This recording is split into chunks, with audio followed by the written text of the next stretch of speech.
Senhoras e senhores, boa noite. Em nome da diretoria da Faculdade de Direito de São Bernardo do Campo, gostaríamos de agradecer a presença de todos e todas na 16ª Semana JUD, que trata do tema geral Direito, Desafios e Inovações no século XXI. Gostaria de destacar aqui, agradecer a presença das professoras Carmen Fulim, Gisele Salgado e Márcia Andrino. Gostaria também de aproveitar aqui a ocasião para convidar a todos e todas que venham assistir amanhã ao JUD Simulado, que vai acontecer a partir das 19h30 no Senforp. Para essa atividade não é necessário nenhum tipo de inscrição, tá? Vocês podem ir direto e podem inclusive levar convidados, tá? Nós agradecemos a presença do palestrante, o professor Dr. Jonathan Hernandes Marcantônio. Ele vai tratar do tema Tradição Jurídica, Inovações Políticas e Desafios Econômicos por uma Agenda do Século XXI. O professor Dr. Jonathan, ele é mestre e doutor em Teoria do Direito do Estado pela PUC de São Paulo, é bacharel em Direito pela nossa casa, pela nossa faculdade, é professor do Departamento de Filosofia do Direito e Disciplinas Básicas da Faculdade de Direito de Ribeirão Preto da USP e é pesquisador convidado do Instituto de Filosofia da Universidade Livre de Berlim, advogado e consultor em Direito Público.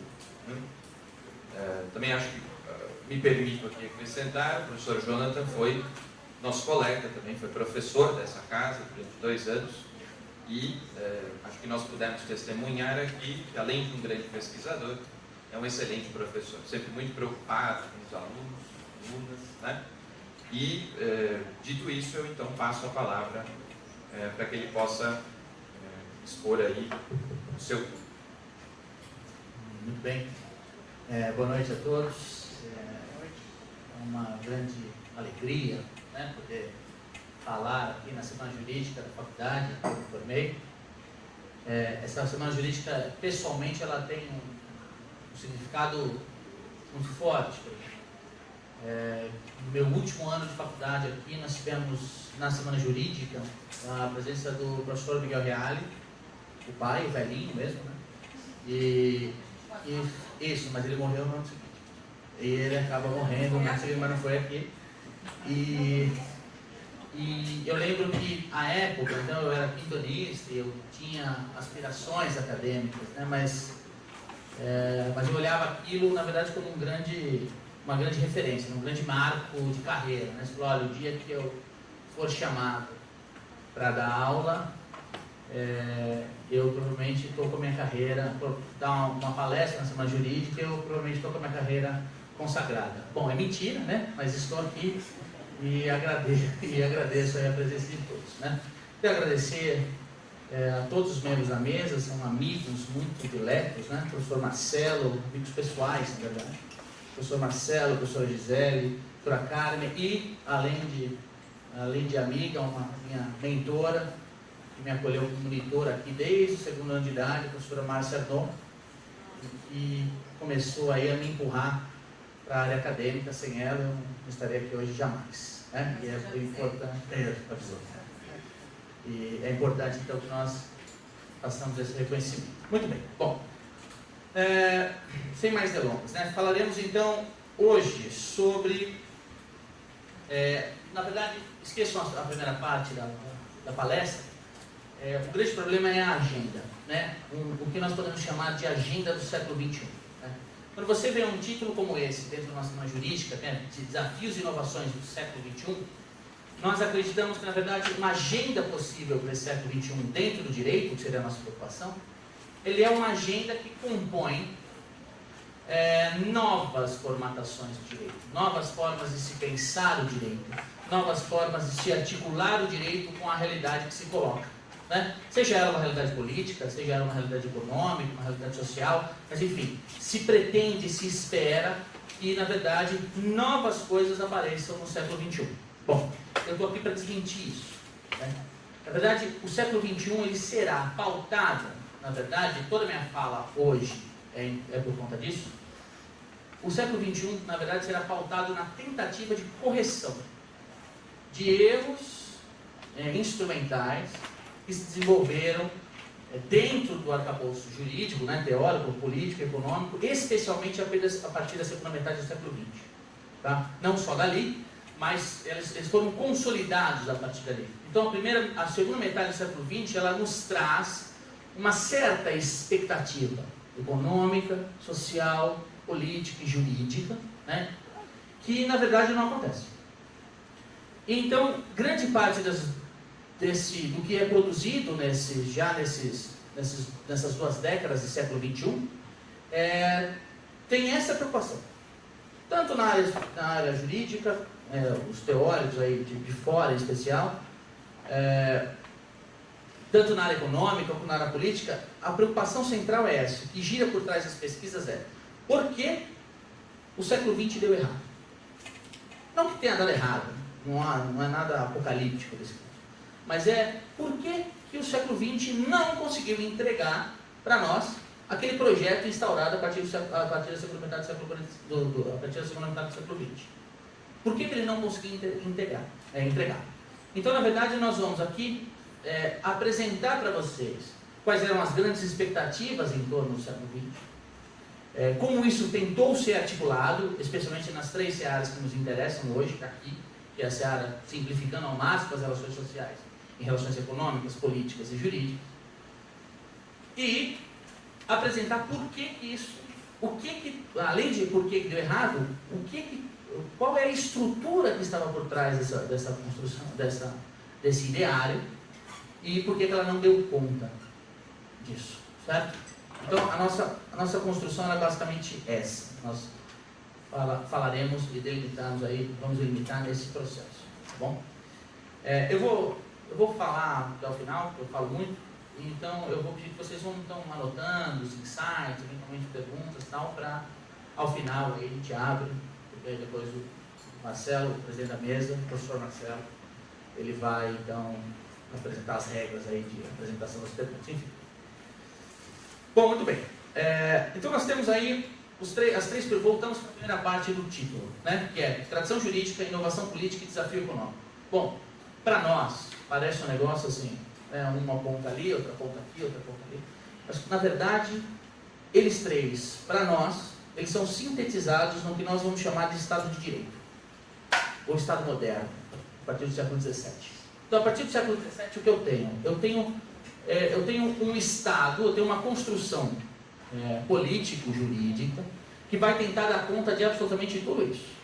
Então, ele vai tentar dar conta de uma formação jurídica adequada, de um tipo de racionalidade jurídica própria de uma tradição específica. Ele vai tentar dar conta de uma previsão de mecanismos políticos de deliberação, especialmente voltados para uma forma de governo republicana, ou seja, em um sistema democrático. Então ele vai tentar dar conta de formas na verdade, de concretização dessa soberania popular, que é a grande pauta aí, a partir do século XVII, e, por fim, ele vai tentar estabelecer formas de regulação econômica, mesmo que as regulações sejam mínimas, ok? Mas ele vai tentar estabelecer formas de regulação econômica. Cada uma dessas estruturas ao seu modo. Então ele vai tentar, isso vai ser previsto dentro dessa figura do Estado moderno, né? Lembrem lá das aulas tanto de ciência política, de filosofia e de IED, e um Estado moderno é aquele Estado weberiano, né? Que ele é detentor do monopólio legítimo da força, um monopólio legítimo da produção normativa, ou seja, a partir dali, a partir dessa figura que você tem aquela ideia da lei sendo superior a quem a emana, certo? Ou seja, você despersonifica o poder desse ponto, e a partir daí aquele que emana a lei está submetido a ela mesma, o que é uma das grandes características diferenciadoras em termos de produção legislativa do absolutismo para um modelo de soberania popular. O absolutismo, o monarca, o absolutista, ele emana o poder, só que ele emana a legislação, só que ele não está sujeito à própria legislação que ele emana. Quando, na verdade, num processo republicano, a partir do momento, seja uma deliberação coletiva, seja uma pequena normativa administrativa, quem emana também está submetido a ela. Muito bem. Então, olha só. Então, o que você tem? Quando a figura do Estado moderno surge, que é a figura do Estado laico, né, daquela apresentação de um Estado pautado na lei e não mais na religião e tudo mais, todo aquele contexto histórico propiciador, essa figura do Estado moderno, ela vem acompanhada de uma construção, de uma tradição jurídica, e por tradição jurídica se entenda uma forma de se pensar o direito, uma espécie de racionalidade jurídica, cunhada no século XIII. Então, basicamente, vocês já ouviram isso em algum momento na faculdade de vocês. Basicamente, nós temos, na tradição ocidental, nós temos duas formas de tradição jurídica, né? A tradição romano-germânica e a tradição anglo-saxônica. Cada um moldado à sua forma, a partir de contextos e conjunturas muito específicos. Muito bem. Mas notem, essa construção sistematizada, ou a tentativa de sistematizar uma racionalidade jurídica, ela acaba criando uma forma de se compreender esse direito, uma forma de se lidar com esse direito, e mais ainda, uma forma do direito interagir com a própria estrutura social. Então, quando você tem, por exemplo, a ideia, vamos pegar aí o nosso modelo, daquela famosa tradição romano-germânica, quando você temos a ideia daquela norma jurídica generalista, hipotética, e que ela só entra na realidade por meio de aplicação, ou por meio da chamada subsunção, você estabelece um tipo de racionalidade jurídica por trás dessa aplicação, por trás da efetividade ou da eficácia da norma jurídica. Muito bem. Isso já veio muito antes do Estado moderno, ok? E ela vem sendo construída por propósitos e objetivos muito diversos e muito mais antigos daqueles apresentados no século XVII. Mas quando do século XVII, o que acaba acontecendo? Toda essa configuração do Estado moderno acaba se utilizando desse tipo de ferramental, já constituído desde o século XIII, para criar ou estabelecer um novo padrão de regulamentações jurídicas ou de regulamentação de condutas. Certo? Então, olha só. O que acaba acontecendo? Dentro desse confronto, ou seja, no século XVII é o momento em que nós conseguimos começar a identificar uma fusão ou uma configuração do direito dentro daquilo que nós chamamos hoje, aquela dicotomia que vocês já ouviram, né? Que é direito privado e direito público. Essa dicotomia, ela na verdade apresenta um tipo de mentalidade específica para cada um dos casos. Só que tanto em um caso como no outro, a estrutura de funcionamento é a mesma. A estrutura qual é? É a questão da norma jurídica. Né? Lembra lá do Bobbio. Né? O Bobbio vai falar precisamente quando ele constrói aquela ideia de uma norma hipotética e tudo mais, uma norma geral e tudo mais, o que ele está fazendo? Ele está justamente apresentando um esqueleto, uma estrutura pela qual, independente da natureza da regulamentação, ela vai cair nesse mesmo enfoque. Certo? A gente sempre dá o exemplo do direito penal, que é mais fácil de entender. Mas essa estrutura, esse tipo de racionalidade, ele está presente tanto em normas de direito processual, quanto em normas de direito material, quanto em normas de gestão e política pública, normas da administração pública, que tem uma natureza completamente distinta. Mas isso se configura em todos os focos. Esse encontro, essa convergência, ela se apresenta de uma maneira mais consolidada no século XVII, com a origem do Estado moderno. Então, olha só. Então, quando surge essa ideia do Estado moderno, eu já tenho uma ideia relativamente nova, certo? Seria a figura do Estado laico, uma legitimidade pela perspectiva do poder da soberania popular e tudo mais, né? Que ainda é bastante incipiente ainda no século XVII, mas que vai ganhando força. E que, no entanto, se utiliza de um ferramental estrutural, acadêmico, lógico, construído no século XIII. Ou seja, a figura do Estado moderno, no momento em que ela se apresenta, ela já se apresenta como uma estrutura obsoleta.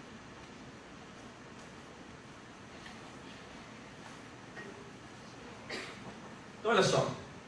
No momento em que eu tenho, então, e aí isso vai se agravando, ok? Por quê? Porque é implementado na questão nas tradições jurídicas de uma forma geral, é implementar uma espécie de tendência acumuladora. O direito, a partir de então, ele cria essa lógica, que é essa lógica que nós chamamos de lógica de subsunção, e ele vai incorporando e absorvendo tudo quanto é tipo de demanda social. Ele acredita que dentro dessa formatação ele consegue regulamentar absolutamente tudo.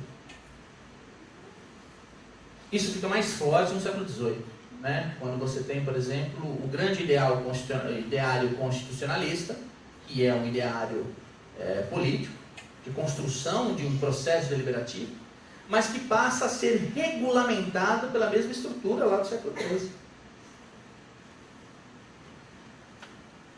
E daí a coisa vai. Então, note. Muito bem.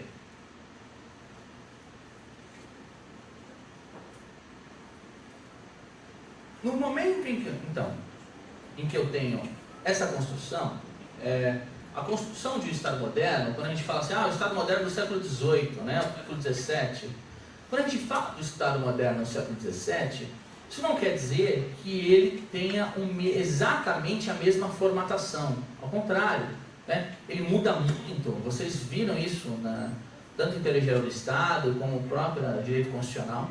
Vocês viram que há uma configuração diferente no processo, mas não em termos estruturais, está cortando, né?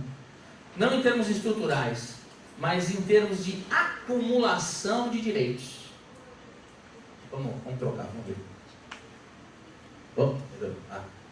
Em termos de acumulação de direito. Então percebam que um perfil inicialmente individualista, um perfil inicialmente pautado para direitos e garantias fundamentais ou direitos individuais, ele acaba sendo agregado a ele direitos sociais, direitos econômicos, regulação de administração pública, regulação de mercado financeiro, tudo isso dentro do mesmo formato.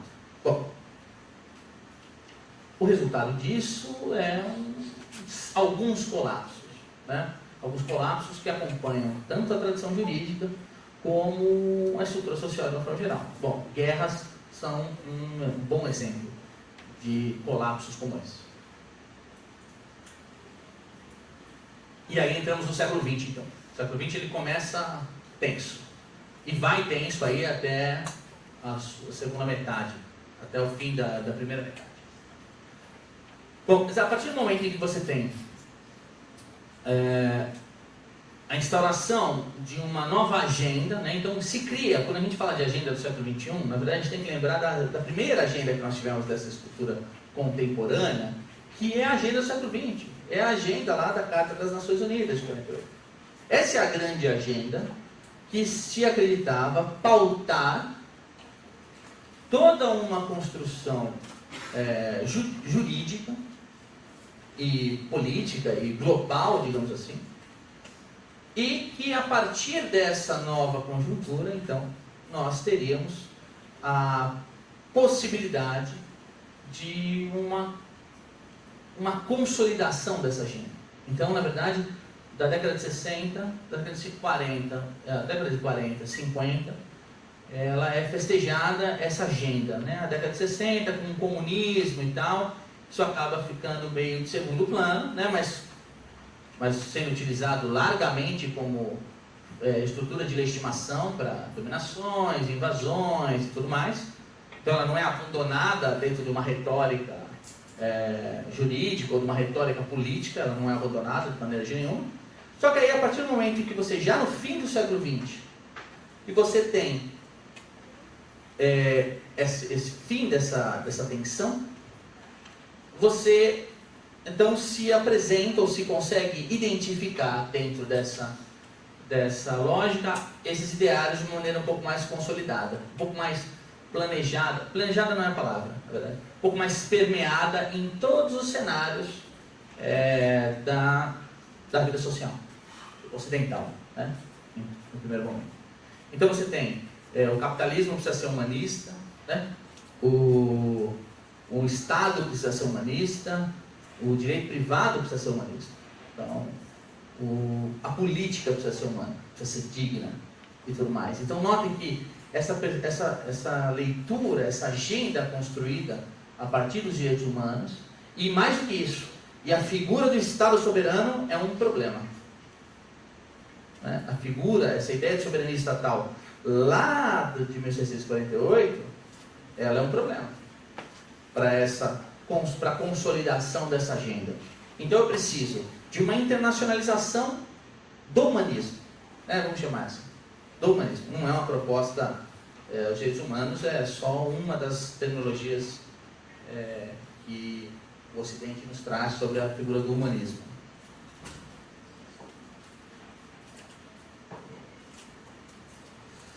E aí, a partir do momento em que eu tenho então esse colapso, tudo que vinha do chamado mundo liberal foi tido como a grande verdade do Ocidente. Então, a democracia, especialmente a democracia representativa, essa que nos dá bastante problema e dor de cabeça, ela era o ideal, né? Assim, dentro daquela famosa frase do Churchill, né, de que a democracia é o pior sistema de governo, com exceção de todos os outros. Você tem essa preocupação em se criar cada vez mais blocos econômicos, blocos internacionais, um direito transnacional e tudo mais, essa preocupação de tentar suplantar a soberania a todo custo, isso com uma projeção de dar certo, né? A União Europeia entrando como um grande modelo a ser seguido, até em termos de sofisticação e tudo mais, e a questão do meio ambiente, humanizando o capital, transformando o capital em algo sustentável. Então o capital humano, o capital sustentável estaria aí, acabando no fim do século XX, ele entra nessa agenda. Só que vira o século, e essa é uma agenda que não se concretiza. Por quê? Bom, a democracia apresenta os seus buracos, a ideia de transnacionalidade ou supranacionalidade, tanto do direito quanto da organização política, também apresenta seus buracos, e no fim das contas, basta o Reino Unido falar não e estabelecemos uma crise na União Europeia, graças a um ato soberano, e começamos a ter um conjunto de crises econômicas e de estados falidos e de colapsos numa estrutura social a partir da falta de gestão econômica, digamos assim, e também mostra a fragilidade do sistema econômico, né? Ao ponto de, mês retrasado, sair aí um parecer do FMI, do Fundo Monetário Internacional, falando, então, pois é, achávamos que o caminho da contenção de gastos que foi feito na Grécia era o caminho para a retomada da sustentabilidade e desenvolvimento. Então, erramos. Nós percebemos que não é bem assim. Exato, desculpa, né? Assim, vocês estão passando fome, mas desculpa. A gente achou que era assim. Então, percebam. Isso, dentro daqueles que analisam a estrutura jurídica, a estrutura política e econômica, não passa despercebido. E se começa a falar, mas então peraí, todo esse barulho que vocês fizeram aí, na segunda metade do século XX diante, para desenvolvermos a democracia, implementarmos a democracia no mundo, nem que seja a força, né? Implementarmos aí uma agenda, uma gestão econômica, social e política a partir de blocos, ou a partir da configuração da ONU, né, das assembleias e tudo mais. E toda essa balbúrdia de transformar o capitalismo em algo sustentável, por que isso não deu certo? Porque nós entramos aí no século XX e na primeira década do século XXI temos a crise de 2008. Os subprimes, aquilo lá que leva todo mundo, inclusive a gente, né? Mas a gente estava bem acobertado, mas ele leva todo mundo com ele. Olha só. Percebam que... E aí nós voltamos para o Estado. Percebam que no momento em que eu tenho todas essas falhas sendo apresentadas, sendo diagnosticadas, não, realmente elas existem, elas se apresentam, a figura, a pessoa jurídica, digamos assim, o ente que vai tentar resolver esses problemas é o Estado.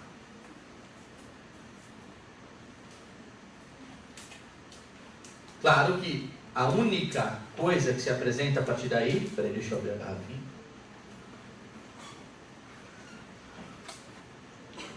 A única coisa que se apresenta a partir daí é como ele vai fazer. Com aquele mesmo instrumental que você tem lá desde o século XIII. Notem, esse tipo de... A questão formal, a forma em que o direito está... em que o direito regula as coisas, ela passa a ser algo notado. Porque alguns autores começam a falar, olha, o problema do direito não está no conteúdo, né? Está na forma em que ele relaciona esse conteúdo, na instrumentalidade que ele propicia desse conteúdo. Essa é a grande problemática nessa perspectiva. Alguns autores começam a identificar esse problema e falar, olha, eu tenho um Estado que precisa ser configurado, ele precisa se configurar como um Estado regulador, né? uma regulamentação, ele é o responsável pela regulamentação social, mas ao mesmo tempo em que o tipo de regulamentação que se apresenta, ou que se é tradicionalmente apresentado, ele já não tem mais a utilidade, ele não tem mais, não é nem a utilidade, ele não gera mais o fruto que ele gerava até o século XVII, por exemplo.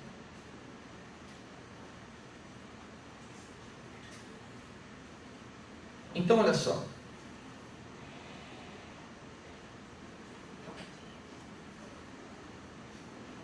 Então, você precisou dar um passo para trás e em cada um desses setores que nós apresentamos da primeira parte, da palestra, né, seja a parte política, as tradições jurídicas e as inovações econômicas, né, os desafios econômicos, em cada um dos passos se precisou estabelecer uma nova forma de apresentação. Por que isso? Notem, percebam uma coisa. A partir da figura a ideia do direito moderno, do Estado moderno, ele é um negócio complicado, porque ele não se apresenta para nós exclusivamente como um ramo completamente apartado da vida social. Por quê? Porque o direito ele funciona como uma espécie de regras do jogo. Então, olha só, se você é médico, o seu código de ética é uma lei. Ele segue um raciocínio jurídico, hemeneuta, pandectista, isso, aquilo outro, pautado na mesma lógica de produção de uma emenda constitucional. A mesma redação legislativa eu utilizo e a mesma lógica. Ele entra se submetendo à Constituição da mesma forma que qualquer outra coisa. Se você faz um contrato de compra e venda, esse contrato também submete a essa mesma lógica. Então percebam que se você vai fazer, por exemplo, um investimento, esse investimento também é submetido a regras vinculadas ou ao Banco Central ou à CBN, que tem de alguma forma uma certa autonomia normativa, nesse caso, autorizado pelo Estado e, em última instância, pela Constituição. Percebam o que acaba acontecendo.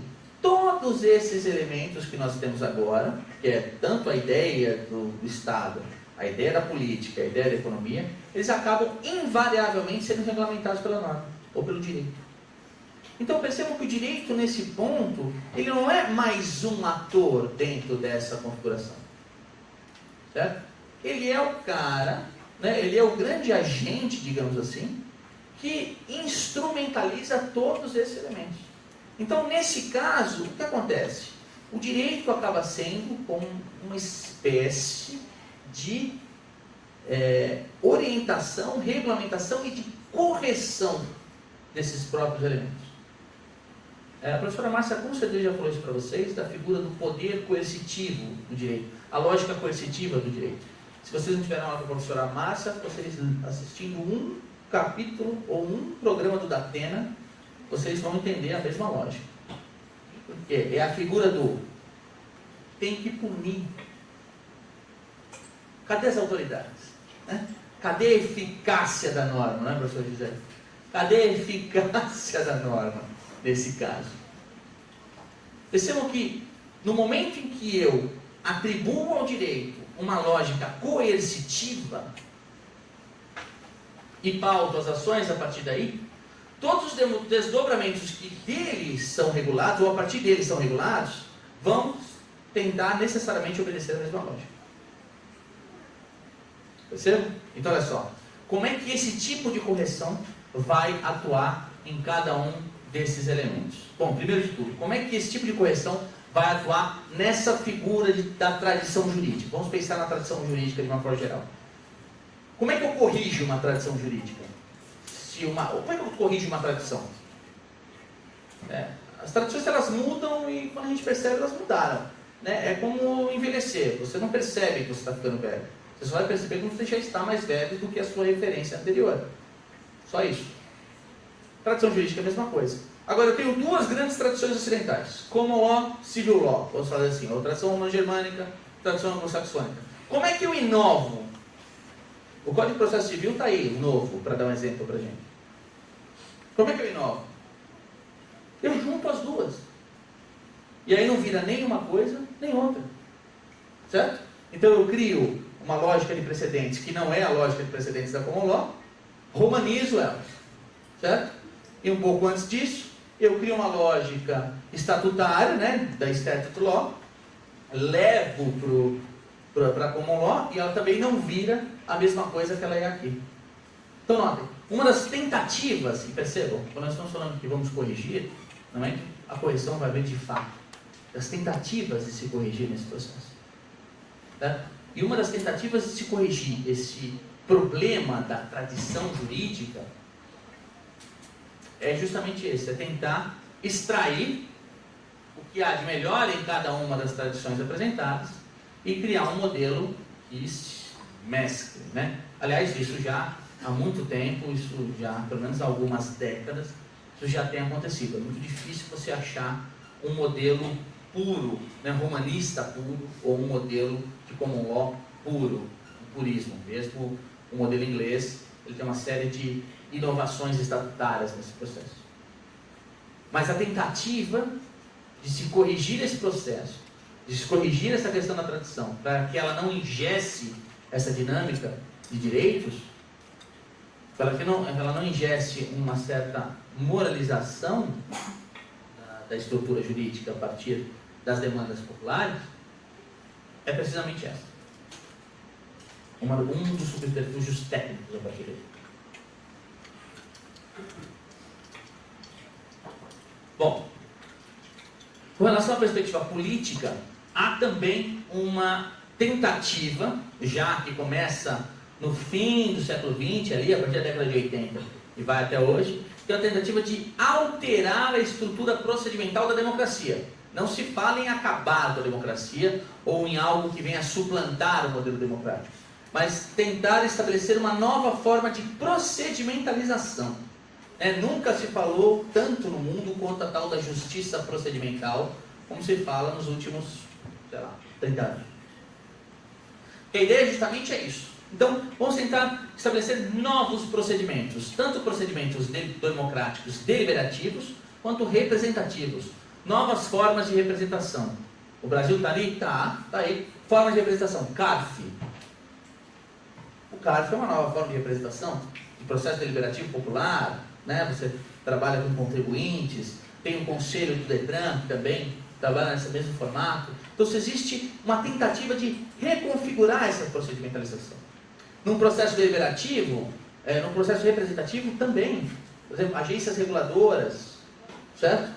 As agências reguladoras, formas de audiência pública, que tem se usado bastante, estruturas de controle e transparência, orçamento participativo, todas essas grandes deliberações, elas reconfiguram a estrutura democrática a partir de vários aspectos, não só do aspecto do procedimento, mas do alcance desse processo deliberativo.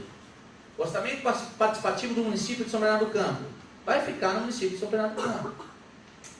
Tudo bem? O CARF, âmbito do Receita Federal, o Conselho do Detran, Código de Trânsito, estadual, federal, municipal, vai haver uma reconfiguração. Não digo que essa é a saída, certo? mas é como se tem tentado sanar esse problema da democracia. Além de controles vinculados ao cargos de serviços públicos, especialmente nomeados. TCE, TCU, MPF, enfim. Né? É tudo isso que acaba, novas legislações sobre isso, compliance nas estatais, que você tem a partir desse ano, novas formas de regulamentação de cargos públicos e tudo mais, enfim. Uma tentativa de corrigir, mas sem alterar. Certo? O tom é reformar e não revolucionar. Tudo bem? E por fim, a questão da estrutura econômica. Bom, o debate econômico é sempre aquele, né? Liberal ou não liberal, liberal intervencionista, liberal intervencionista, liberal intervencionista. Ou seja, o que vale mais? Um Estado que regula menos, no modelo do Turro, ou um Estado que regula mais, no modelo keynesiano? O que é mais importante? Cada um no seu momento e tal. Então, se a economia está bem, eu libero tudo. Deu problema, chamo o Estado para intervir. Note, se você parar para pensar na origem, né? Vamos pensar lá vamos pensar lá na preocupação aristotélica do Adam Smith, a ideia da felicidade.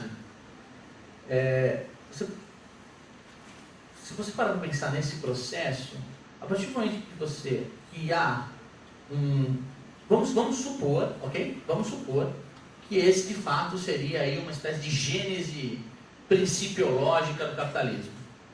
Vamos supor, ok? A partir do momento em que haja um esvaziamento dessa gênese principiológica, e que lá, como disse o Marx, né, há um desmascaramento dessa perspectiva, e o lucro aparece de maneira não só perversa, como completamente deflagrada, e seria um pudor, né, despudorada nesse processo. Para alguns economistas, resta o Estado, não é o caso do Keynes, tá? Mas são os economistas mais atuais, por exemplo, o Piketty, todos esses, que pegam uma lógica antiga e falam, não, precisamos salvar o capitalismo dele mesmo. Certo? Como fazemos isso? Tentando reduzir os padrões de desigualdade, notem, não só a partir de tributações distintas, mas como também a partir de políticas públicas de alocamento de recursos. Olha o Estado aí de novo. Quem vai fazer tudo isso? Não é o professor lá de Harvard que vai fazer isso. É o Estado. Então, não. E aí eu já estou indo para o final. Então, percebo que no momento em que eu penso numa agenda para o século XXI, a impressão que eu tenho é que as possibilidades são infinitas. É tipo o 1º de janeiro, né? O que eu vou fazer no ano? Eu vou emagrecer, eu vou ganhar na loteria, eu vou parar de fumar, eu vou fazer atividade física, eu vou ler mais, eu vou beber menos. Enfim, uma série de construções que são, assim, mas desavergonhadamente desmentidas ao longo do seu ano, né? Por quê? O seu ano vai apresentando as condições concretas. Exato. E que você vai tendo de lidar e que vai dificultando essa perspectiva. Quando eu falo então de uma agenda do século XXI nesse formato, é precisamente isso. Não é pensar nas milhões de possibilidades que teríamos. Poderíamos erradicar a pobreza e a injustiça social, a desigualdade social em um século. Mas não vamos. Não vai acontecer.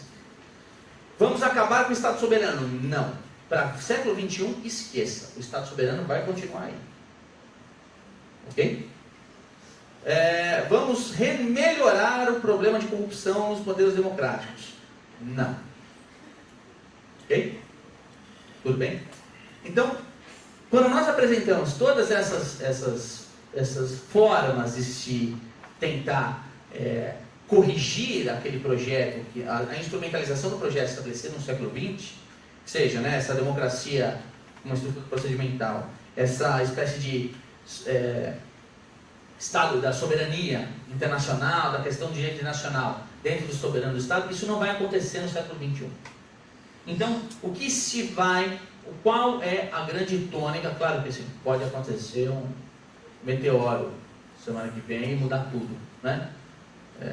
Cientistas sociais como nós, eles gastam 1 hora, né, para explicar o que vai acontecer e basicamente a vida inteira para explicar por que não aconteceu aquilo que ele disse que ia acontecer, né?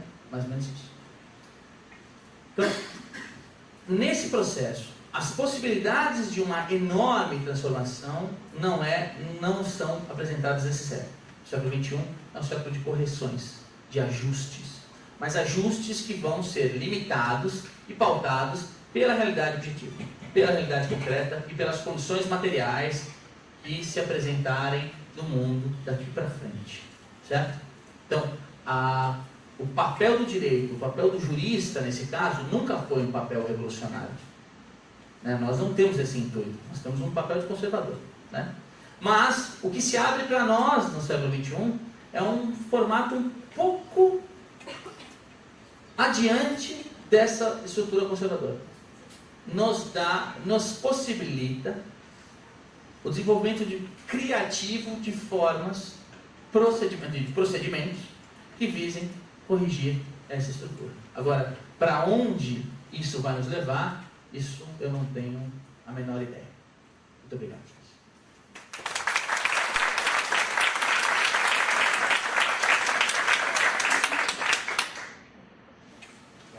Agradeço ao professor Jonathan pela excelente palestra, por questões tão complexas, né, que envolvem a nossa época, o nosso tempo e esses desafios, né, desse novo século, então sobre o qual nós vamos agora conversar um pouquinho.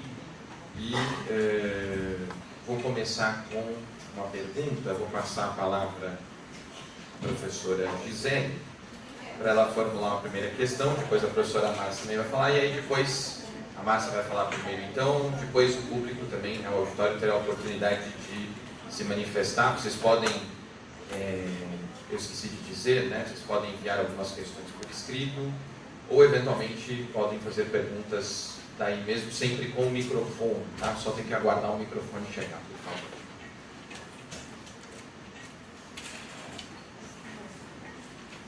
Simples, né? Tranquilo isso, tudo que você levantou. Eu estou super mais tranquila agora. Nossa, eu dormi super bem. Então, eu queria colocar duas questões que a gente tem que pensar, que estão me perturbando. Em primeiro lugar, a questão da representatividade. Toda aquela ideia que parecia muito moderna, né, das novas formas de representação, tipo grupos sociais, de expressão, a falência dos partidos e outras formas de organização, mas também manutenção dos partidos, eu acho que tudo isso já mostrou que não dá. Não dá. E todas as outras formas que você levantou aqui, né? Os conselhos, a administração participativa, também, porque aparentemente o representado não está interessado em se representar. Isso me deixa preocupado.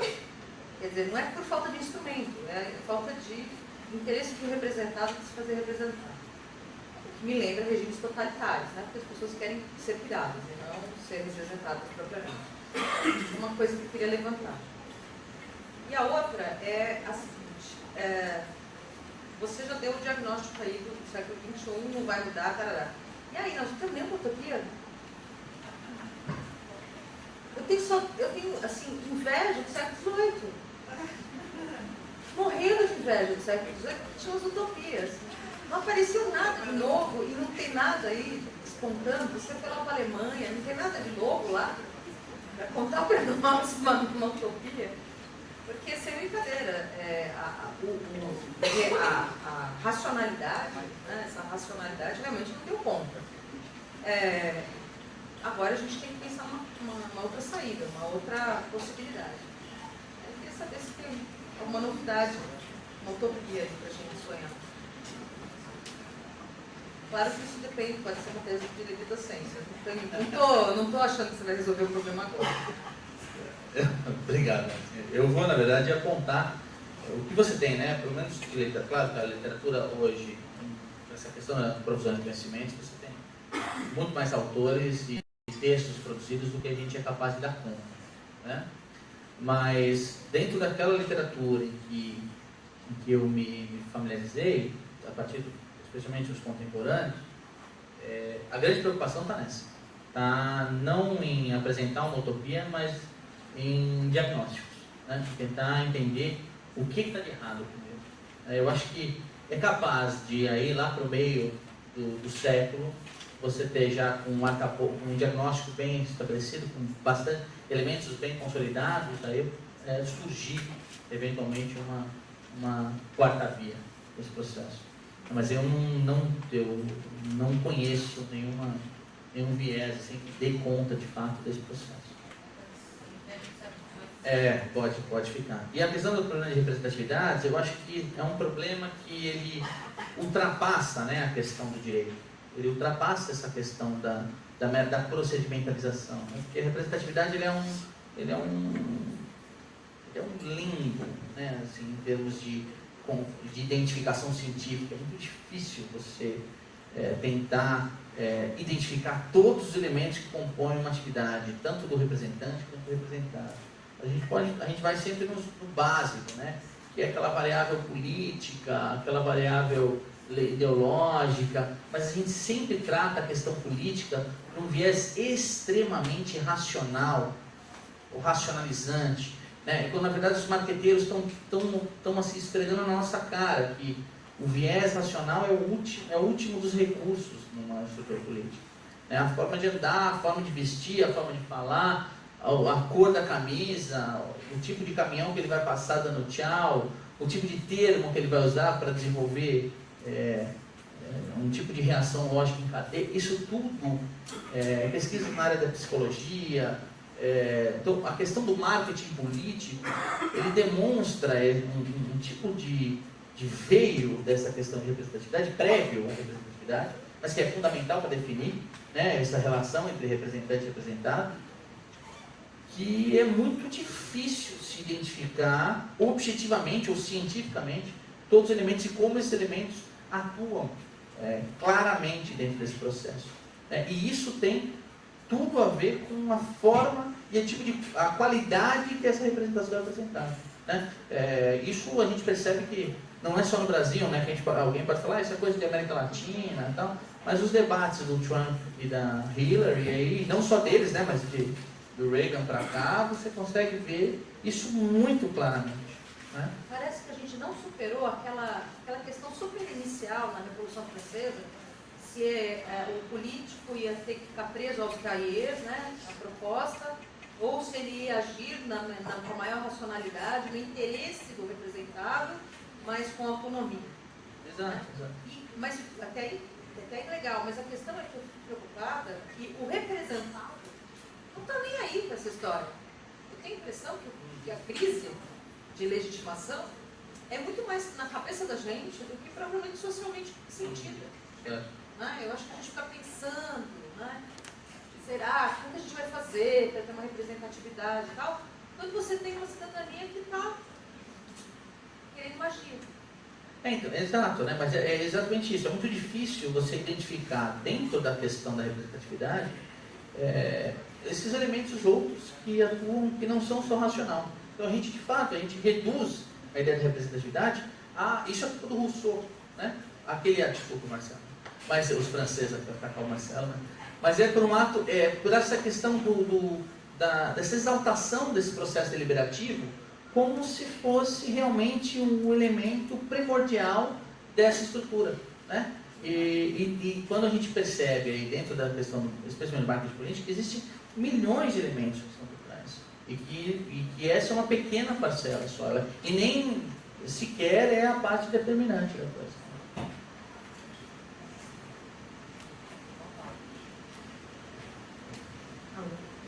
Bem, é um grande prazer estar aqui, principalmente porque o Jonathan foi meu colega, vocês imaginam que era numa sala, eu, Jonathan professora Márcia, né? Professor Pedro Curbi, também professor aqui. Nós dividimos uma sala em que ministrava aula, tá? Sou o Márcio Pugliese, mas enfim.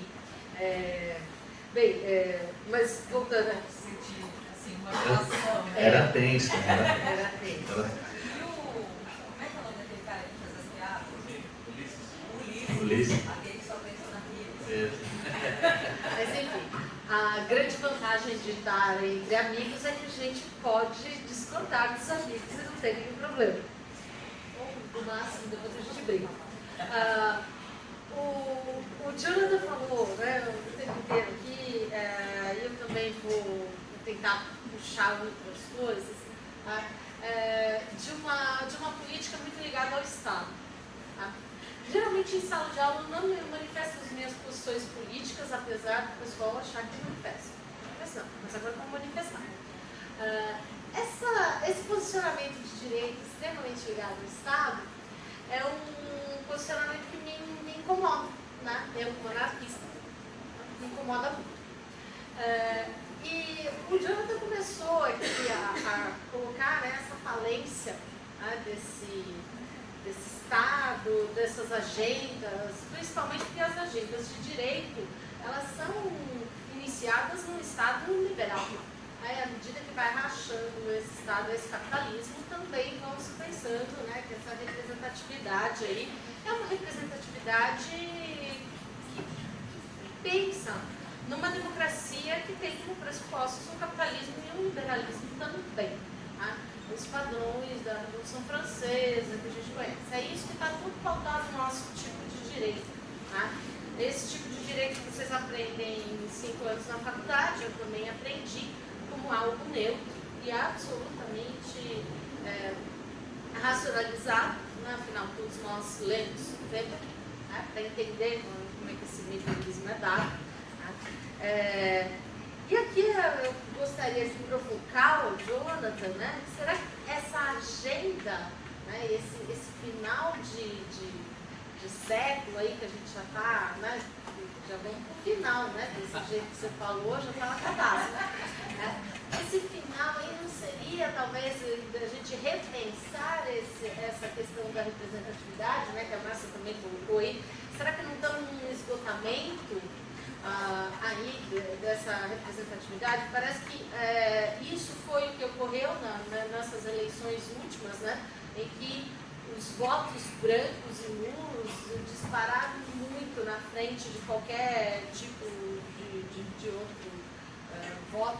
Será que essa perda de fé, né, talvez não seja uma perda de fé nesse próprio processo, né, nessa democracia como processo, né, que você não colocou aí para as crianças, né, mas Habermas, Luhmann, né, tem toda uma discussão aí por trás, né, de teorias pesadas. E será que não estaríamos realmente aí eu já acho que estaríamos numa falência do Estado. Né? E apesar, né, eu falei, o papel do jurista não é um papel revolucionário, né, não é um papel conservador, eu falei aqui quietinho para o Marcelo, fale por si. Eu continuo sendo revolucionário. Continuo na militância, nem que seja para uma utopia, né? Uma utopia, para manter uma utopia para viver. Tá? Então, bem, aí eu queria te perguntar essa questão da representatividade aí, se você acha mesmo que é assim, se não é? Bom, José, obrigado. Na verdade, você não discordou em nada do que eu falei, pelo contrário. Né? Na verdade, o que nós temos é o seguinte, a partir do momento que você trabalha uma agenda, você vê as inclinações das condições concretas que se apresentam. Naturalmente, existem forças que vão sendo apresentadas, seja aí no modelo de sistema, seja a partir da questão da esfera pública, enfim, seja a questão dos movimentos sociais e tudo mais, né, que essa é a grande agenda aí, na verdade não é a grande agenda, é a grande aposta, né, da esquerda do século XXI, em que isso pode, em algum momento, isso pode virar, sim, não tem dúvida, né, mas mas a grande agenda que você tem, o grande direcionamento político que se apresenta, a grande proposta política é o contrário, né? É tentar consertar aquilo que não funcionou, né? Agora, naturalmente, né, quando você trabalha com movimentos sociais, quando você trabalha com uma lógica de fato desconstruir o sistema, isso se apresenta de fato possível, né?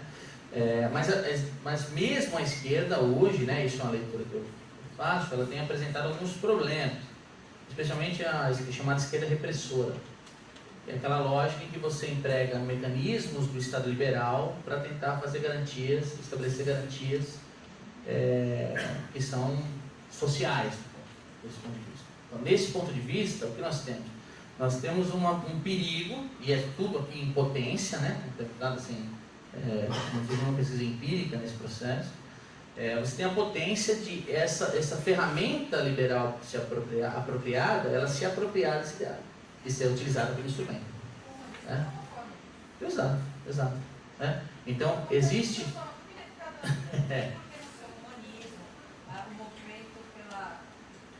transformar em mercadoria, inclusive, a demanda pela proteção do meio ambiente, né? Que agora tem no discurso da sustentabilidade. Não foi isso que começou lá nos anos 70. Era a questão da proteção radical do meio ambiente, era Greenpeace, era o pessoal fazendo atentado terrorista, né?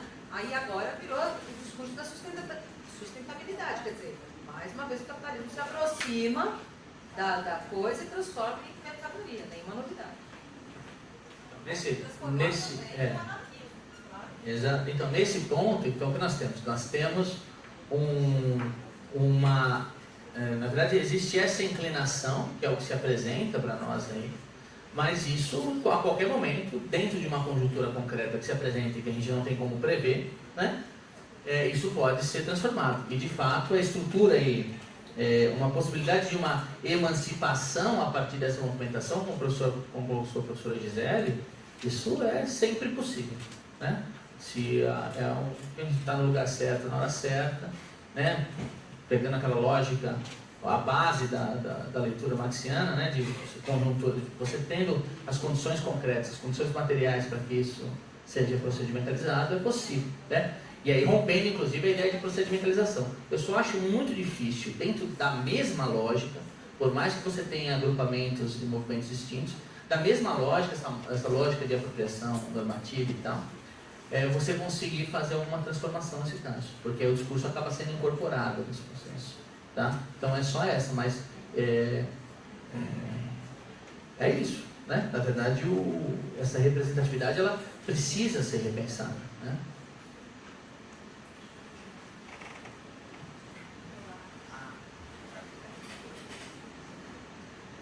Boa noite a todos, é um prazer estar aqui nessa mesa, compartilhando a companhia desse querido ex-aluno dessa casa. Eu tive o prazer de ser professora do Jonathan, mas eu vi muito ele pelos corredores aí da faculdade, acompanhei muito essa trajetória muito brilhante que ele fez. Na verdade, eu vou fazer uma provocação, só para a gente aqui brigar um pouco, porque também isso suscita criatividade, né, inovação. Na verdade, assim, a gente está discutindo aqui representatividade. Quando a gente olha para a história do Brasil, eu acho que a gente tem que fazer uma questão central. Quando que ela deu certo, né? Quando o regime representativo deu certo no Brasil, para a gente dizer que ele não está dando certo agora, ou que nós estamos vivendo uma crise, né? Se a gente mudar a nossa perspectiva, a gente pode ver que sempre estivemos em crise do ponto de vista do funcionamento das nossas instituições democráticas, né? Como situar a peculiaridade desse momento histórico que a gente vive diante de toda a nossa história atropelada, né, do nosso republicanismo. Outra provocação é um pouco, quando a gente faz essas questões sobre o que será da inovação, o que será do século XXI, será que faz sentido a gente continuar perguntando a partir de grandes narrativas, né? Será que o que a gente tem realmente que refazer a pergunta, né? O que deu certo e o que não deu certo no século XXI? Deu muito certo para muita gente, né? Continua dando certo, estando tudo bem para muita gente, né? Então, significa dizer que o século XXI não deu certo, né? De certo ponto de vista, está tudo ok. Tem um monte de gente feliz, um monte de gente contente, né? Então, acho importante a gente situar um pouco essa crítica. Mas é isso, né? Deixa eu ouvir um pouquinho mais. Bom, obrigado. Então, mas é sempre um prazer aí ouvir os amigos, né? E, na verdade, é isso, né? As grandes narrativas de fato, um tema que tem, dentro da teoria, é um tema que tem sofrido bastante crítica, né? Assim, a partir aí do fim do século XIX, você já tem problemas aí, especialmente na teoria social, com essas grandes narrativas, né? E de fato, né, na verdade, você pensar o mundo hoje como um todo só faz sentido se você tiver um projeto na qual se utilize o mundo como um grande cenário, né? E isso cada vez mais se torna difícil de se apresentar. Mas isso, por exemplo, dentro dessa construção das grandes narrativas, pensar na ideia de um século XXI que deu certo, na verdade, ele pode ser apresentado na medida em que você tenha o uso aí, né, a partir de uma agenda, né, que nós colocamos no começo da coisa. Nós temos uma agenda lá pautada na questão dos direitos humanos e tudo mais, e esse discurso acabou servindo, naturalmente, legitimidade para muita coisa, menos para aquilo que tinha sido, digamos, objetivamente deliberado, né? Então, o não dar certo aí é pressupondo, naturalmente, que, sem pensar em movimentos escusos aí, ou de legitimação de atos contrários àquele problema, mas usando isso como legitimação, mas sim utilizando, olha, vamos pensar que esse processo todo dos direitos humanos é um processo legítimo, e é uma proposta legítima, né? Então, nesse contexto é que nós podemos dizer que isso não deu certo. Agora, de fato, trabalhar esse conceito a partir de grandes narrativas, a partir de uma possibilidade de uma agenda uniforme de implementação para o mundo todo, isso tem sido cada vez mais questionado e com toda razão, né? Até mesmo por isso. Bom, no caso da representatividade do Brasil, ela nunca se apresentou aí, dessa forma, né? O dar certo nesse caso, né? Nós não tivemos um processo, nós estamos ainda dentro do Brasil, um processo de maturação ainda sobre essa questão da representatividade, que ganhou, inclusive, né, em termos de evolução acerca de consciência, os últimos feitos aí, ele tem contribuído bastante para esse processo. Agora, quando nós falamos de crise de representatividade, é justamente alinhando essa questão da representatividade àquele projeto apresentado lá no século XX. Né? E que, olha, a partir da leitura da soberania popular, nós vamos conseguir instrumentalizar isso de uma forma que aquela agenda da ONU, por exemplo, ou a agenda da Declaração Universal dos Direitos Humanos, ela seja estabelecida. Né? Então, esses atores políticos que fariam aí a mediação entre essa agenda e aqueles que ele representa, isso aqui está furado. Isso não só no Brasil, né? O Brasil aí nesse contexto ele se apresenta como alguém que vai na linha desse processo, né? Agora, de novo, né? Voltando aí, pensando sobre essa perspectiva das grandes narrativas, não tem sentido você fazer esse tipo de triangulação, né? Porque aí você vai ter que trabalhar com condições concretas, uma pesquisa bastante empírica nesse processo para tentar entender esse tipo de coisa, e, inclusive, a dificuldade nesse caso é você até identificar parâmetros para você saber como é que eu meço a qualidade de uma representatividade, né? Uma pesquisa empírica, identificar esses parâmetros é algo complicadíssimo, esse processo. Então, isso, se mudar o foco, realmente a leitura ela acaba sendo construída de uma outra forma, né? Ela fica carregada de incerteza.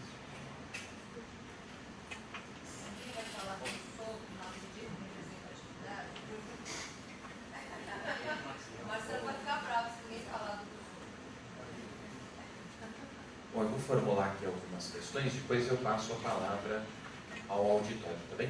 Se faça perguntas. Acho que o que eu pensei aqui já foi abordado de alguma maneira, mas eu vou mesmo assim repetir algumas questões, mas talvez trazendo outros elementos, né?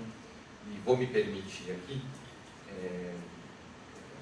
fazer referência a algo que você aborda, Jonathan, na sua tese de doutorado, né? Que trata do direito moderno e defende a tese de que o que caracteriza o direito moderno é justamente seria a ideia do controle social, né? Então, a ideia de que o direito busca alcançar a previsibilidade das condutas, né? Bom, enfim, isso, né? Um processo de normalização de condutas, eu não vou me estender aqui, mas é que essa leitura, e eu presumo que a sua leitura hoje, aqui, a análise que você faz, leva em consideração, né, essa ideia que você tem do direito moderno, né? Quando você fala, então, que o que resta ao século XXI né, seria um século de ajustes, né? A minha pergunta é, esses ajustes são ajustes para controlar melhor, para controlar mais, né? Quer dizer, continuamos nessa lógica do controle. Essa lógica do controle permite algum espaço de ações emancipatórias? Você já falou um pouco aqui, mas eu gostaria que você comentasse agora essa questão da emancipação em confronto com essa ideia de controle social. Talvez você pudesse, lógico, esclarecer um pouco melhor isso para o auditório, né? Então essa seria a primeira pergunta. A segunda pergunta eu vou fazer aqui, vou puxar para o meu campo, né? Mas eu também faço isso porque sei que na sua dissertação de mestrado, agora faço referência aos trabalhos do professor Jonathan, sua dissertação de mestrado foi sobre dois autores, John Rawls e Jürgen Habermas, e John Rawls é um autor que tem um espaço importante na minha disciplina, nas minhas reflexões, na minha disciplina de teorias da justiça.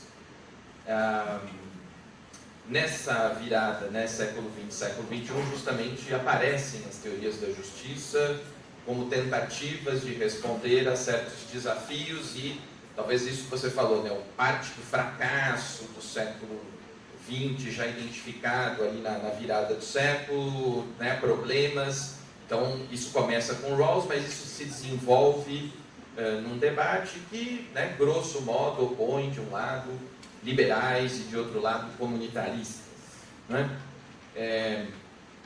Gostaria que você comentasse um pouco aí, então, do ponto de vista das teorias da justiça e desse debate. Como é que você entende isso, né? Nessa virada de século, 20, 21, como é que essas teorias se situam aí? E mais, né? Aí, talvez para me incluir um pouco nessas falas todas que acabaram de acontecer, eu me lembro de um autor em particular, dentre os comunitaristas, né, que não será o Michael Sandel, né, muitos esperavam isso da minha parte, mas eu vou fazer referência ao Charles Taylor, né, um filósofo canadense, que vai insistir muito, vai apresentar, vai entender que o grande desafio dessas teorias da justiça justamente é dar conta do multiculturalismo, né? E do ponto de vista político, ele defende uma tese, junto com outros autores, uma espécie de... haveria sim um esgotamento, né? Por exemplo, da representação política, isso é evidente, isso já acontece há muitos anos, né? Há muito tempo. Talvez isso que nós identificamos hoje no Brasil, isso já acontece há muito tempo na Europa, né, principalmente. Então, né, no Canadá, bom, enfim. E lógico que da perspectiva dele, comunitarista, ele vê a possibilidade de um reavivamento da vida política a partir da ideia de comunidade, né?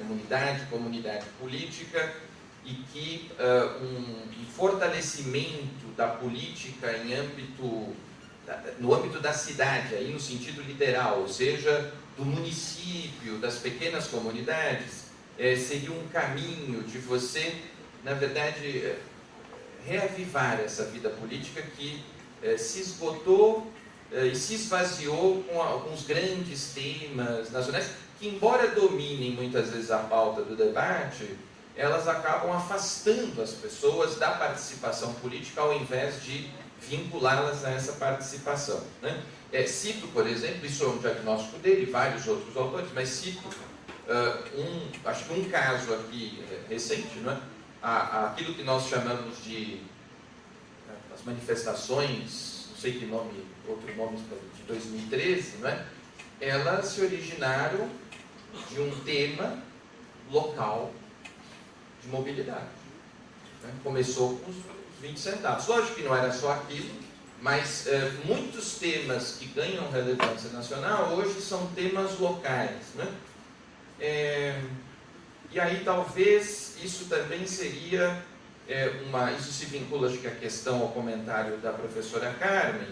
Quer dizer, eu não estou mais falando em grandes narrativas, nem teóricas, nem políticas, eu estou pensando talvez, né, pequenas narrativas locais, as comunidades, não é? Isso também é um diagnóstico do sociólogo francês Rosa Vallon, né, que é muito citado pelo Charles Taylor. Então são essas as minhas referências nisso que eu estou pensando. Como é que eu leio isso, né, à luz dessas suas observações? Então, na verdade, acho que são três questões aí, né?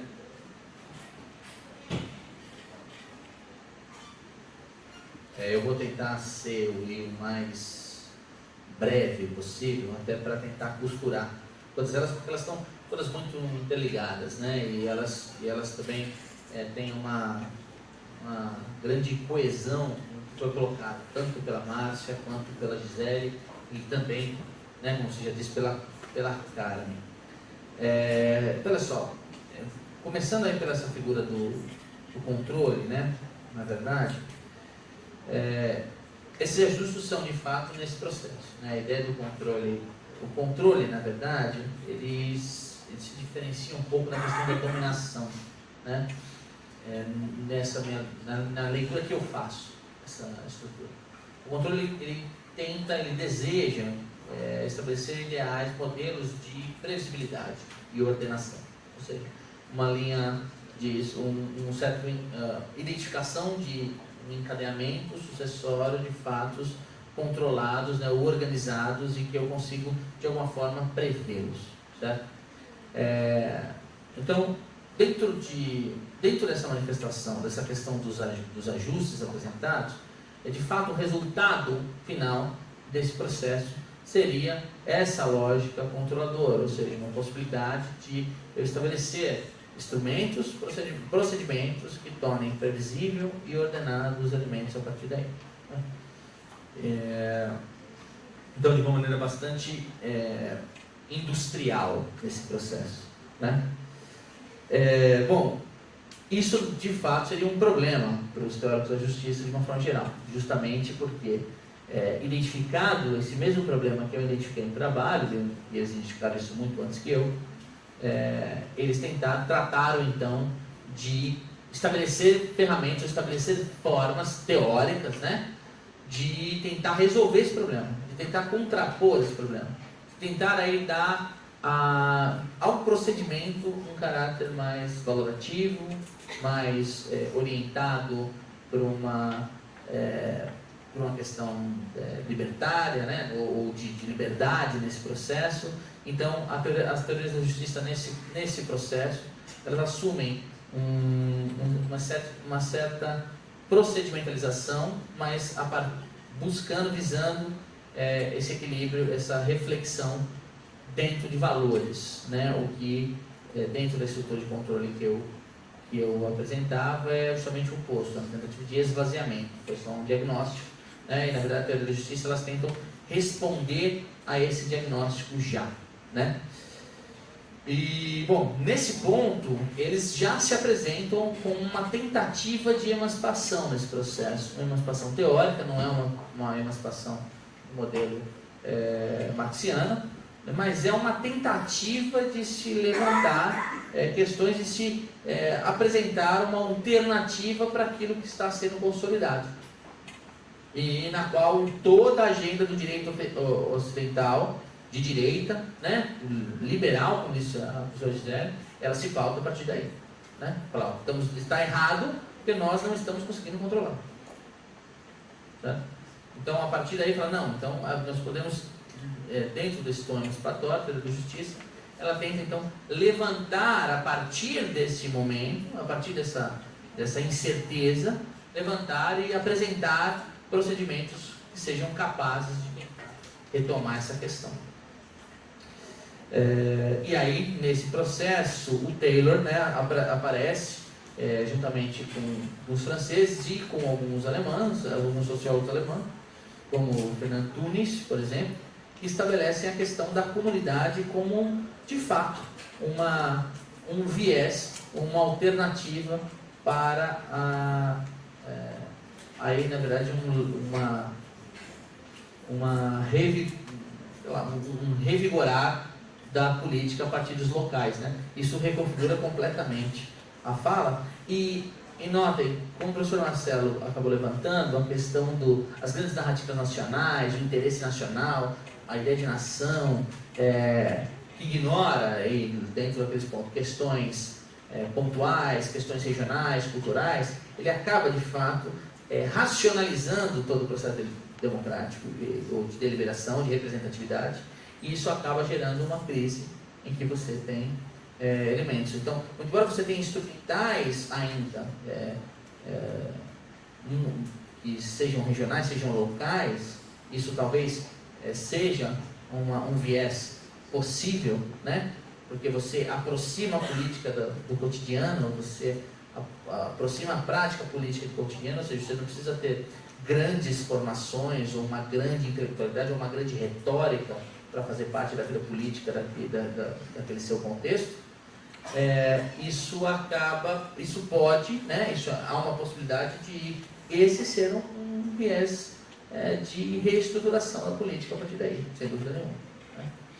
Agora, isso, na verdade, a necessidade de se reconfigurar isso, ela reforça aquela ideia de que tanto as grandes narrativas, como a professora Carmen disse, como aquela crise da representatividade por uma racionalidade exacerbada, como isso se apresenta como algo perigoso dentro desse processo representativo. Perigoso justamente por ser uma estrutura meramente legitimadora de um processo outro, que não um processo de representação. Né? Então, dentro dessa configuração, eu acredito que, eu acho que é uma leitura válida, a leitura do Taylor, de você instrumentalizar isso, instrumentalizar essa questão da comunidade como uma célula, né? A chamada democracia em célula, ou democracia em loco, em que você tira as grandes preocupações e pauta pequenas preocupações. Isso pode ser um viés, né? Pode estar aí de acordo com aquilo também que a professora Gisele levantou. As possibilidades estão aí, elas existem. Mas sempre há o risco disso, de alguma forma, ser acumulado, ser incorporado a uma retórica da racionalidade jurídica que traz isso e apenas usa isso como legitimação. Né? E foi onde eu comecei. Bom, nós vamos passar as questões agora do auditório.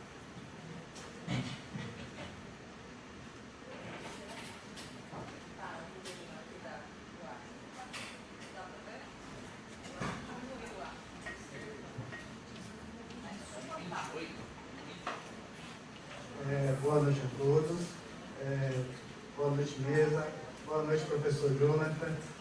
Esqueci de falar da sexta turma de Direito Processual Civil, que a gente teve muito prazer de ter aula com o professor de metodologia de ensino. E queria, na verdade, polemizar com algumas coisas que o professor colocou, bem sintético, para não cansar as pessoas, nem a mesa. É o seguinte, rapidamente, o professor, você é sintético, eu duvido, mas vamos tentar. Vamos lá, vamos fazer a prova dos nomes. É o seguinte, o professor, lógico, de regra geral, falou que o Estado Estado não é nobre, é monárquico. O Estado monárquico, o soberano emite as leis, mas não as se submete. Aí, em 1215, a Inglaterra, né, o Reino Unido, foge da curva e faz a Carta Magna, cujo o ano passado fez 800 anos, e os constitucionalistas fizeram uma série de eventos comemorativos à Carta Magna, que seria a Constituição dentro do conceito que se tem hoje. O ano passado teve muitos eventos com relação a isso. Então, aí nesse caso, tudo bem que foi só na Inglaterra, né, mas depois isso se espalhou pela Europa por mais 6, 7, 8 séculos, né, até que se chegou na Revolução Francesa, né, que foi o ápice disso aí, né, que o Estado monárquico deixou de existir para existir a República, sob a justificativa de igualdade, fraternidade, né, e liberdade. E sai a nobreza, entra o Estado burguês, que é o Estado burguês que temos hoje, né? Na tentativa da igualdade de todos, o ápice maior desse foi a Comuna de Paris, né? O local onde foi feita também a Revolução Francesa, mas na Comuna de Paris, que foi sufocada de forma sanguinolenta. No século XX, na Primeira Guerra Mundial, a Rússia, todo mundo falava que a Revolução Socialista aconteceria na Inglaterra ou na Alemanha. Só que o que aconteceu? Aconteceu justamente na Rússia, onde o processo de transição para o Estado burguês estava justamente mais atrasado. Onde ninguém dava bola onde que poderia acontecer alguma coisa, aconteceu. Né? Capitaneado por uma pessoa, por Vladimir Lenin, que foi um advogado. E aí chegamos nos dias de hoje, que é o seguinte: por exemplo, a gente pega as grandes capitais que terminou a eleição no primeiro turno. Márcio, Oi? Desculpa interrompê-lo, mas é o seguinte, é que outras pessoas também querem fazer perguntas e o nosso tempo já está escasso. Então eu pediria, por gentileza, que você fosse, de fato, sintético, como anunciou na sua fala. Vou concluir agora. Não, vá direto à questão, tá bom? Por favor, porque senão não haverá tempo para que outros possam perguntar. Vou concluir agora. Então, eu creio que a questão do século XXI não é uma questão de cronologia, é uma questão de como as coisas vão se dar. O diagnóstico que se tem hoje é que o Estado burguês não funciona mais. Isso se mostrou nas últimas eleições.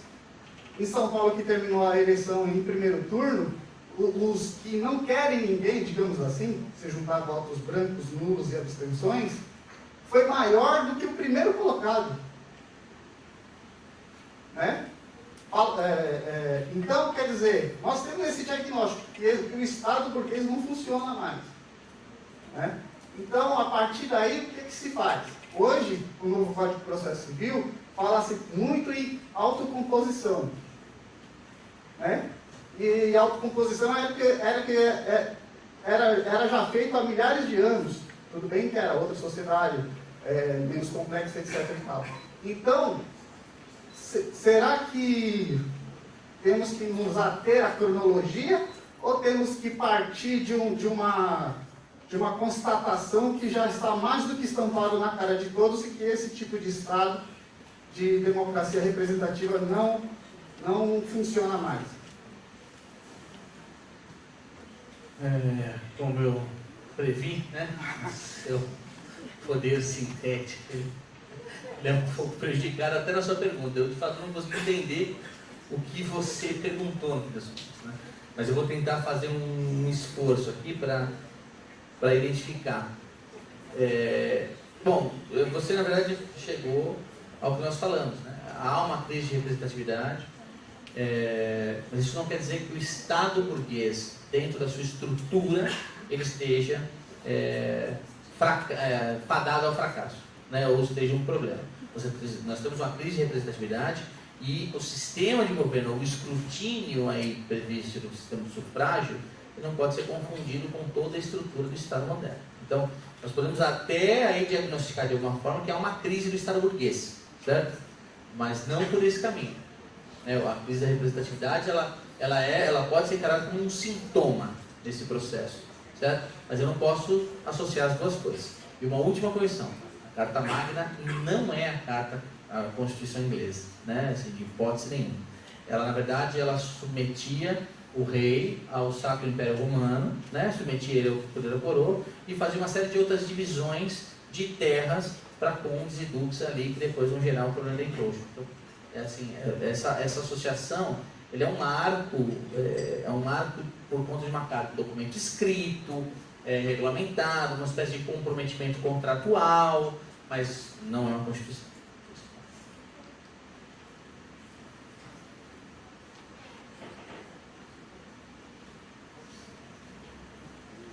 Bem,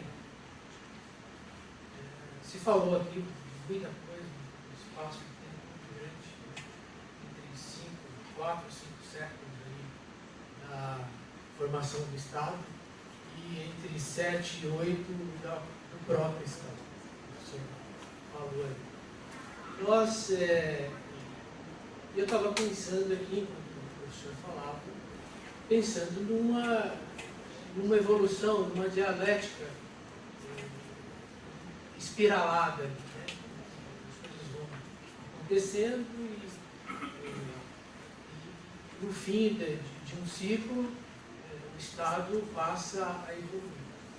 Aí depois eu fiquei pensando, pensei estar lendo algumas coisas e ouvindo outras tantas, me veio aqui a questão trazida por um sociólogo alemão chamado Niklas Luhmann, que ele fala do acoplamento estrutural.